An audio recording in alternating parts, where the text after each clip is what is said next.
Assalamualaikum warahmatullahi wabarakatuh. Perkenalkan, nama saya Andriani Aprilianti. Saya berasal dari jurusan PGMI kelas 6D. Di sini saya akan memenuhi mata kuliah Strategi Pembelajaran IPS MI atau SD. Nah, di sini saya akan memenuhi ujian tengah semester saya.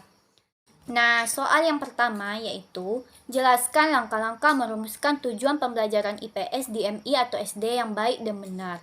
Nah, langkah-langkah untuk merumuskan tujuan pembelajaran IPS di MI atau SD yang baik dan benar diantaranya.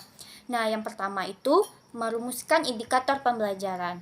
Nah, yang dimaksud dengan merumuskan indikator pembelajaran merupakan penanda pencapaian KD yang ditandai oleh perubahan perilaku yang dapat diukur yang mencakup diantaranya kognitif, efektif, dan psikomotor. Nah, yang kedua itu merumuskan tujuan pembelajaran. Nah, di mana di dalam merumuskan tujuan pembelajaran itu bisa menggambarkan proses dan hasil belajar yang diharapkan dan dicapai oleh peserta didik sesuai dengan indikatornya. Nah, soal yang kedua yaitu jelaskan langkah-langkah mengembangkan materi pembelajaran IPS di MI atau SD. Nah, langkah-langkah untuk mengembangkan materi pembelajaran IPS di MI atau SD diantaranya. Yang pertama, melakukan analisis kompetensi dasar yang telah disusun oleh Badan Standar Nasional Pendidikan. Nah, yang kedua, mendaftar materi-materi pokok. Nah, yang ketiga, membuat deskripsi materinya. Nah, untuk mengembangkan materi IPS itu perlu memperhatikan beberapa pertimbangan, diantaranya yang pertama prinsip yang digunakan, yang kedua pendekatan yang sesuai, dan yang terakhir kompetensi yang ingin dikembangkan. Pertanyaan yang ketiga yaitu jelaskan cara memilih dan mengembangkan media pembelajaran IPS di MI atau SD yang mampu meningkatkan minat belajar siswa.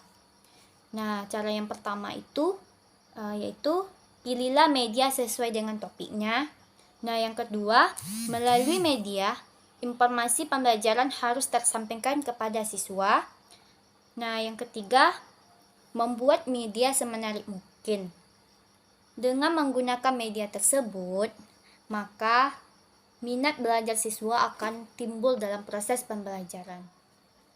Selanjutnya, pertanyaan yang keempat.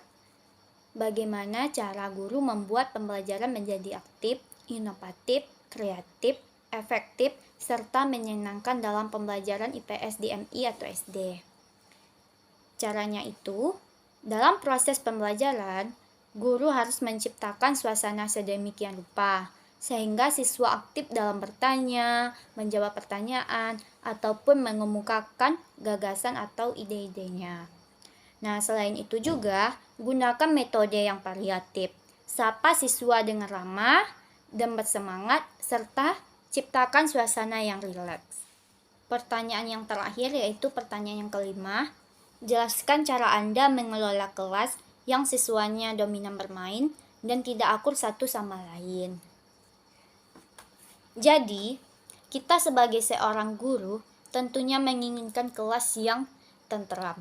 Maka dari itu, apabila ada siswa yang dominan bermain dan tidak akur satu sama lain, sebaiknya dipisahkan tempat duduknya. Dan apabila siswa tersebut tidak mau ditegur atau diatur, maka beri sanksi atau hukuman kepada siswa tersebut. Nah, itulah jawaban yang bisa saya sampaikan. Lebih dan kurang saya mohon maaf. Wabillahi taufiq wa hidayah. Wassalamualaikum warahmatullahi wabarakatuh. Terima kasih. Say what you want.